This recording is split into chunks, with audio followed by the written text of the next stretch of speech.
আসসালামু আলাইকুম সকলকে। টেক টিউটোরিয়াল গ্যালারি বেঙ্গলির পক্ষ থেকে জানাচ্ছি সকলকে স্বাগতম। ক্লাসের টপিক ছিল কভার পেজ, ব্ল্যাঙ্ক পেজ আর পেজ ব্রেক। ৩ টে অপশন, জাস্ট খুবই ইজি, একটু দেখে নিই। তো প্রথম অপশনটি হচ্ছে কভার পেজ। কভার পেজ বলতে আমরা একটু যদি আমি সহজ করে বলি তাহলে বোঝাচ্ছে হচ্ছে আমরা খাতা বা বইয়ের উপরে যে কভার পেজটা দেখে থাকি, অর্থাৎ যেটাকে মলাট বলে থাকি আমরা, এটাই হচ্ছে কভার পেজ অর্থাৎ ফার্স্ট পেজ। আর তারপরে আসে হচ্ছে ব্ল্যাঙ্ক পেজ, অর্থাৎ আপনি যদি কোনো একটা একেবারে সম্পূর্ণ ফাঁকা কোনো পেজ নিতে চাচ্ছেন তাহলে সেটা হচ্ছে ব্ল্যাঙ্ক পেজ, অর্থাৎ নতুন একটা পৃষ্ঠা লিখা এখন লিখছেন, লিখতে লিখতে মনে হচ্ছে আপনার নতুন একটা পৃষ্ঠা দরকার, সেক্ষেত্রে ব্ল্যাঙ্ক পেজ। তো আমি ফার্স্ট টপিকেই চলে যাই, কভার পেজ। কভার পেজে যাওয়ার জন্য আপনাদের চলে যেতে হবে হচ্ছে ইনসার্ট ট্যাবে। ইনসার্ট ট্যাবে গিয়ে এখানে ইনসার্ট ট্যাবে গিয়ে আপনারা দেখতেই পাচ্ছেন যে পেজেস নামে একটা গ্রুপ আছে। পেজেস নামে গ্রুপ আছে, এখানে cover page, blank page, page break ৩ টে ইজিলি খুব সুন্দর করে দেয়াই আছে। তো কভার পেজে ক্লিক করার সাথে সাথে দেখুন আমার এখানে বিভিন্ন ডিজাইন সহকারে অনেকগুলো পেজ চলে আসছে। এই যে অনেকগুলো ডিজাইন।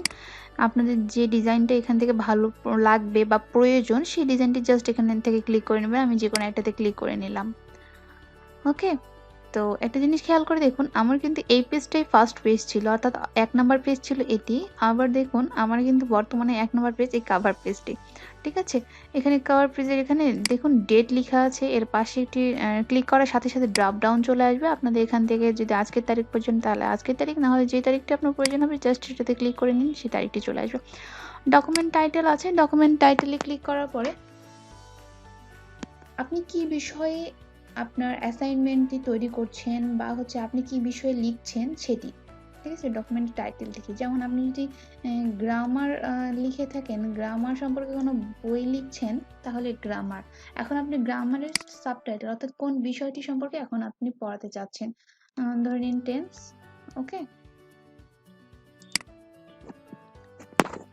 আচ্ছা। এই যে হয়ে গেল। এখন আমি এখানে যদি আরো অনেক কিছু এড করতে পারি, আমি এই শেপ দেখিয়েছিলাম, টেক্সট বক্স দেখিয়েছিলাম। আপনাদের যদি আরো অনেক এখান থেকে ডিজাইন প্রয়োজন হয়, আপনারা এখানে ডিজাইন করে নিতে পারবেন, কোনো সমস্যা নেই। ঠিক আছে? এই যে, চাইলে আপনি এগুলো চেঞ্জ করে নিতে পারেন। এগুলো এই যে এদিক ওদিক সরিয়ে একটু আপনি ডিজাইনটা চেঞ্জ করে নিতে পারেন। এটাতেও কোনো সমস্যা নেই। আপনি যেদিকে চাচ্ছেন সরিয়ে ডিজাইন চেঞ্জ করে নিতে পারেন। এটাই হচ্ছে আপনার কভার পেজ। আপনি চাইলে চেঞ্জ করতে পারবেন। এখানে অন্য কোনো কভার পেজে ক্লিক করলে সেই কভার পেজটা এখানে চলে আসবে। ইচ্ছে আপনাদের যেই পেজটি প্রয়োজন হবে সেটি চুজ করে নেবেন। তাহলে সেকেন্ড টপিকটা হচ্ছে ব্ল্যাঙ্ক পেজ। ব্ল্যাঙ্ক পেজ মানে সম্পূর্ণ ফাঁকা একটি পেজ আপনার প্রয়োজন হবে। অনেকেই এটা নিয়ে কনফিউজড থেকে থাকেন যে ব্ল্যাঙ্ক পেজ আর পেজ ব্রেকটা মূলত কি? ঠিক আছে? তো ব্ল্যাঙ্ক পেজটা আমি যদি এখানে দেখুন, আমি এখানে লেখার শুরুতে আছি বা শেষে আছি, শেষেই রাখি ফার্স্ট টাইমে। শেষে রেখে আপনার এখন একটা নতুন পৃষ্ঠা প্রয়োজন, তাহলে আপনি ব্ল্যাঙ্ক পেজে ক্লিক করলেন। দেখুন আমার কাছে ২ টো পৃষ্ঠা ছিল বা ৩ টা পৃষ্ঠা ছিল। এখন খেয়াল করে দেখুন আমার এটা একটা পৃষ্ঠা ছিল, অর্থাৎ আমার এটা ফার্স্ট পেজ। এই যে এখানে ১ পেজ।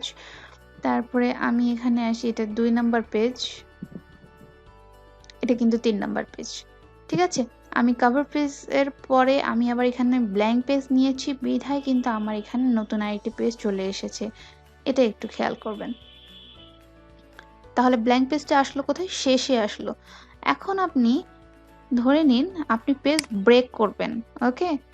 তাহলে পেজ ব্রেকে আমি আসি। আমার ধরে নিন আমি এখানে শেষে রেখেছি। রেখে পেজ ব্রেক করেছি। আমার নতুন একটি পৃষ্ঠা চলে এসছে কিন্তু। তাহলে কি হলো? ব্ল্যাঙ্ক পেজ দিলেও নতুন পৃষ্ঠা আসছে।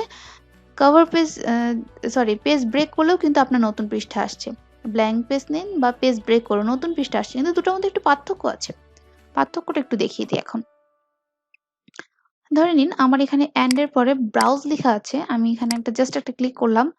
করার পরে আমি এখানেটা পেজ ব্রেক করলাম। আপনারা খেয়াল করুন আমার কিন্তু ব্রাউজ লেখা ছিল। এন্ড এর ঠিক পরে ব্রাউজ লেখা ছিল। আর ব্রাউজ এর আগে আমি ক্লিক করে পেজ ব্রেক করেছি। এ কারণে কি হয়েছে?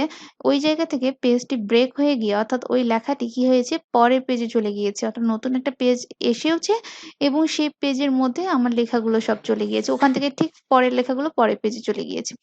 এখন আপনাদের যদি মনে হয় যে না আমি তো আবার এটাকে ব্যাক এ দেই। অর্থাৎ আপনি যদি এই লেখার সামনে ক্লিক রেখে জাস্ট এটাতে আ ব্যাক স্পেস প্রেস করুন। দেখুন এটা চলে গিয়েছে আবার আগের অবস্থানে।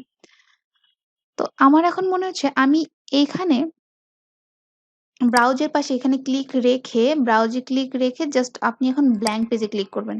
খেয়াল করে দেখুন, আমি ক্লিক করেছিলাম এখানে এন্ড এর পাশে রেখে ব্রাউজ থেকে ব্ল্যাংক পেজকে ক্লিক করছি। আমার লেখাটা কি হয়ে গেছে? পরের পেজে চলে আসছে। কিন্তু খেয়াল করেছেন যে আমার যে লেখাটা ব্রেক করার সাথে, সাথে এই পরের লেখাটা পরের পেজে চলে গেছিল। এখন দেখুন লেখাটার এই লেখা যেখানে ছিল সেখান থেকে ব্ল্যাংক পেজ নেওয়ার কারণে পরবর্তী যে পৃষ্ঠাটি এসেছে সেটা কিন্তু একেবারে ব্ল্যাংক একটি পৃষ্ঠা এসেছে। আর তারপরে যে ব্রাউজ থেকে লেখাগুলো ছিল সেগুলো কিন্তু একেবারে শেষের পেজে চলে এসছে। মানে তার উপরে ব্ল্যাংক পেজেরও পরের পৃষ্ঠায় এটা চলে এসেছে। অর্থাৎ পেজ ব্রেক করলে আপনার ওই যেখান থেকে আপনি পেজটা